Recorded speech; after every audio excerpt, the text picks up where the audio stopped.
मंत्री जी, हम सीबीआई से आए हैं, हमें आपके घर की तलाशी लेनी है। सर इधर भी। हाल ही में पश्चिम बंगाल सरकार में मंत्री रहे पार्थ चैटर्जी को प्रवर्तन निदेशालय यानी ईडी ने एक घोटाले के आरोप में गिरफ्तार किया। उनके करीबी अर्पिता मुखर्जी को भी गिरफ्तार किया गया और उनके कई ठिकानों पर छापेमारी की गई। इस छापेमारी में 50 करोड़ से ज्यादा कैश बरामद हुआ है।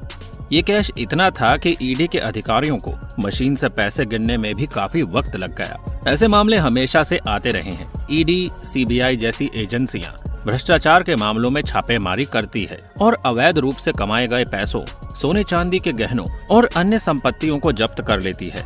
इन एजेंसियों के अलावा चुनावों के समय चुनाव आयोग की ओर से नियुक्त किए गए अधिकारी भी भारी मात्रा में पैसे बरामद करते हैं। पिछले कुछ महीनों में उत्तर प्रदेश, पश्चिम बंगाल, दिल्ली और पंजाब जैसे राज्यों में ईडी ने कई जगहों पर छापेमारी की है और भारी मात्रा में कैश बरामद किया है। हालांकि ईडी छापेमारी करती है और छापेमारी में टैक्स, चोरी किया हुआ पैसा और दूसरी चीजें जब्त करती है। क्या आपने कभी सोचा है कि इतना पैसा जो ईडी जब्त करती है वो जाता कहाँ है? क्या आप जानते हैं? चलिए आज हम आपको बताते हैं कि आखिर कहाँ जाता है ये पैसा। पश्चिम बंगाल के ममता सरकार में मंत्री रहे पार्थ चटर्जी की करीबी अर्पिता मुखर्जी के ठिकानों पर ईडी ने छापेमारी में करोड़ों रुपए कैश और गहने बरामद किए हैं। ऐसे में आपके दिमाग में यह सवाल जरूर आ रहा होगा कि ईडी जब्त किए गए इतने सारे रुपयों और प्रॉपर्टी का करती क्या है। तो चलिए हम आपको विस्तार से बताते हैं कि जब्त किए गए रुपए और गहने कहाँ जाते हैं। दरअसल ईडी ने पिछले 4 सालों में 67,000 करोड़ रुपए की प्रॉपर्टी जब्त की है। ईडी जब भी छापेमारी करती है तो ज्यादातर जगहों पर उसे कामयाबी मिलती है। करोड़ों रुपए का कैश और दूसरी संपत्ति मिलती है। जब कोई सरकारी एजेंसी छापेमारी करती है तो उसे paper documents, cash, gold, silver और दूसरी चीजें हाथ लगती है। छापेमारी में जब्त किए गए सामान का अधिकारी पंचनामा बनाते हैं। पंचनामा में उसके साइन भी कराए जाते हैं जिसका सामान जब्त किया जा रहा है। उसके बाद जो प्रॉपर्टी सीज होती है उसे केस प्रॉपर्टी कहा जाता है। अब आपको बताते हैं कि पंचनामा में क्या लिखा जाता है। तो उसमें लिखा जाता है कि कितने पैसे बरामद हुए हैं, कितनी गड्डियां हैं, किस करेंसी के कितने नोट हैं, जैसे 200 के कितने, 500 के कितने नोट हैं। जब्त किए गए कैश में किसी नोट पर कोई निशान हो या फिर कुछ लिखा हुआ हो तो ये भी डिटेल पंचनामा में लिखी जाती है। और ऐसे कैश को जांच एजेंसी अपने पास सबूत के तौर पर रख लेती है और कोर्ट में प्रूफ के तौर पर इन्हें पेश किया जाता है। बाकी बचा हुआ कैश बैंक में जाकर जमा करा दिया जाता है। जांच एजेंसियां जब्त किए गए पैसे को रिजर्व बैंक ऑफ इंडिया केंद्र सरकार के खाते में जमा करा देती है। कुछ केस में जांच एजेंसी पैसे को अपने पास भी रखती है और ये पैसा केस की सुनवाई पूरी होने तक जांच एजेंसियों के पास ही रहता है। ये सब कैश के लिए होता है। वहीं अगर प्रॉपर्टी है तो पीएमएलए के सेक्शन 5(1) के तहत प्रॉपर्टी को अटैच किया जाता है। अदालत में संपत्ति की जब्ती साबित होने पर इस संपत्ति को पीएमएलए के सेक्शन 9 के तहत सरकार कब्जे में ले लेती है। इस प्रॉपर्टी पर लिखा होता है कि इस संपत्ति की खरीद, बिक्री या इसका इस्तेमाल नहीं किया जा सकता है।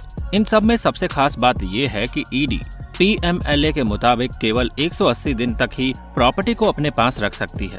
मतलब कोर्ट में अगर आरोपी साबित हो जाता है तो प्रॉपर्टी सरकार की, और अगर नहीं होता है तो प्रॉपर्टी जिसकी थी उसी की। कौन कौन जब्त कर सकता है पैसे? मुख्य तौर पर देखा जाए तो पैसे या गहने जब्त करने का काम प्रवर्तन निदेशालय, आयकर विभाग या चुनाव आयोग के अधिकारी करते हैं। इन अपराधों में आय से अधिक संपत्ति, मनी लॉन्ड्रिंग, अवैध संपत्ति रखने जैसे मामलों के तहत कार्रवाई की जाती है। अगर आयकर विभाग के लोग ये पैसे जब्त करते हैं तो वे आयकर के नियमों के हिसाब से उस व्यक्ति के खिलाफ कार्रवाई करते हैं। व्यक्ति को कोर्ट में साबित करना होता है कि ये पैसे उसने सही तरीके से कमाए हैं। साथ ही उसे ये भी बताना होता है कि ये पैसे उसने किन माध्यमों से कमाए हैं। चुनाव के समय बरामद किए गए कैश को जब्त करने के बाद चुनाव से जुड़े अधिकारी ये मामला आयकर विभाग के हवाले कर देते हैं। आयकर विभाग अपने हिसाब से इसकी जांच करता है। अगर व्यक्ति ये साबित कर दे कि ये पैसे उसने सही माध्यमों से कमाए हैं और इनके लिए टैक्स जमा किया है तो पैसे उसे लौटा दिए जाते हैं। अवैध रूप से पैसे कमाने का दोष सिद्ध होने पर व्यक्ति के खिलाफ कार्रवाई की जाती है और ये पैसे सरकार के खजाने में जमा करा दिए जाते हैं। नियमों के मुताबिक ये पैसे सरकारी खजाने में तभी भेजे जाते हैं जब कोर्ट में चल रहा केस खत्म हो जाए और दोष सिद्ध हो जाए। कोर्ट में केस चलते रहने तक संबंधित एजेंसियां इन पैसों को अलग अलग तरीके से अपने पास रखती है। कई बार ईडी और सीबीआई जैसी केंद्रीय एजेंसियां देश के केंद्रीय बैंक यानी रिजर्व बैंक ऑफ इंडिया की भी मदद लेती है। आरबीआई अपने हिसाब से इन पैसों को सुरक्षित रखती है। हाल ही में सुप्रीम कोर्ट ने अपने एक फैसले में कहा है कि ईडी की ओर से जब्त किए गए 1 लाख करोड़ रुपए तक की राशि को ईडी अपने पास ही रख सकती है।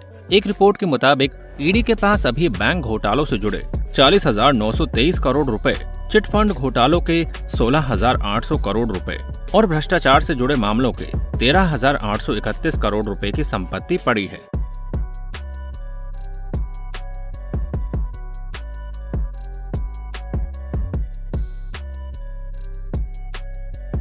साल 2005 में पीएमएलए कानून लागू होने के बाद से ईडी ने अभी तक कुल 5,422 केस दर्ज किए हैं। पैसों के अलावा अन्य संपत्तियों के मामले में इन एजेंसियों को नीलामी का अधिकार है। केस खत्म होने और दोष सिद्ध हो जाने के बाद ये केंद्रीय एजेंसियां सोने चांदी के गहनों, गाड़ियों, घर, फ्लैट और बंगलों जैसे अचल संपत्ति को नीलाम कर सकती है।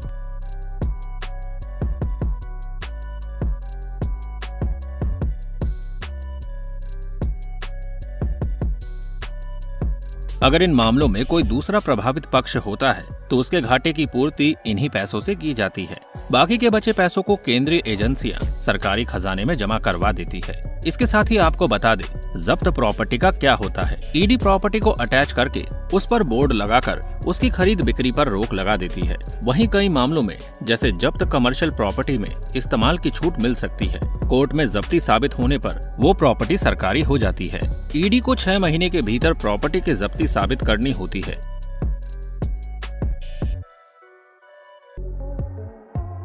साथ ही जब्त गहनों का क्या होता है। जब्त सोना चांदी गहनों का पंचनामा बनाया जाता है। पंचनामा में जब्त गहनों की पूरी जानकारी होती है। जब्त सोने चांदी को सरकारी भंडार गृह में जमा किया जाता है। जब्त संपत्ति पर कोर्ट करता है आखिरी फैसला। ईडी जो संपत्ति जब्त करती है उस पर आखिरी फैसला कोर्ट करता है।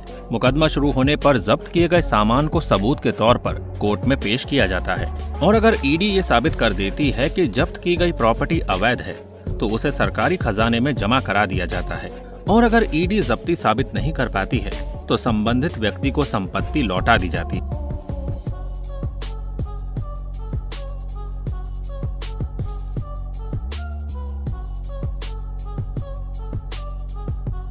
तो दोस्तों, उम्मीद करते हैं कि आपको समझ में आ गया होगा कि कैसे ईडी द्वारा जब्त किया गया पैसा कहाँ जाता है और उसे कैसे इस्तेमाल किया जाता है। तो अभी के लिए बस इतना ही। तो मिलते हैं अगली वीडियो में। तब तक अपना ध्यान रखिए। Bye bye.